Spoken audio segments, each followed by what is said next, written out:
Stones series. இந்த series of வீடியோஸில் kidney stones, சிறுநீரகத்தில் வரக்கூடிய கற்கள், அதற்கான காரணங்கள், அதை பற்றி உள்ள காமன் மிஸ்கன்செப்ஷன்ஸ், பிலீஃப்ஸ் அண்ட் அதற்கான எக்ஸ்ப்ளனேஷன்ஸை பற்றி பார்க்கலாம். யூரின் கிரியாட்டனின் அதோட இம்பார்ட்டன்ஸ் என்னான்னு பார்க்கலாம். நார்மலாக கிரியாட்டனின் பிளட்டில் பார்க்கக்கூடிய கிரியாட்டனின்ற உப்பு தான் கிட்னி ஃபங்க்ஷன்ஸ் எப்படி இருக்குதுன்றதை சொல்கிறதுக்கான டெஸ்ட். ஸோ கிரியாட்டின் லெவலில் உடம்புல நிறைய ஆகுதுன்றது கிட்னி சரியாக வேலை செய்யலைன்றதை குறிக்கிறதுக்கான ஒரு டெஸ்ட்.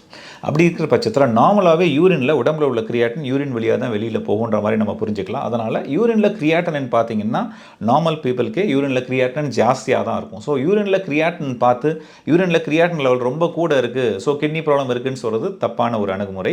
யூரினில் கிரியாட்டின் பார்க்க வேண்டிய அவசியம் இல்லை. சில ஸ்பெசிஃபிக் காரணங்களுக்காக மட்டும்தான் யூரினில் கிரியாட்டின் பார்ப்போம். முக்கியமாக உடம்புல எவ்வளோ யூரினில் புரோட்டீன் போகுதுன்றதை பார்க்கும்போது புரோட்டீன் கிரியாட்டினின் ரேஷியோ அப்படின்னு சொல்லக்கூடிய ஒரு டெஸ்ட்டை பார்க்கறதுக்காக யூரினில் புரோட்டீன் அண்ட் யூரினில் கிரியாட்டினின் பார்ப்போமே தவிர யூரினில் வெறுமன கிரியாட்டினை பார்த்து அதை வச்சுட்டு எந்த வித அட்வைஸையும் நம்ம கொடுக்க போகிறதில்ல. யூரினில் கிரியாட்டின் ஜாஸ்தியாக இருக்கிறது ஒரு பிரச்சனையும் இல்லை.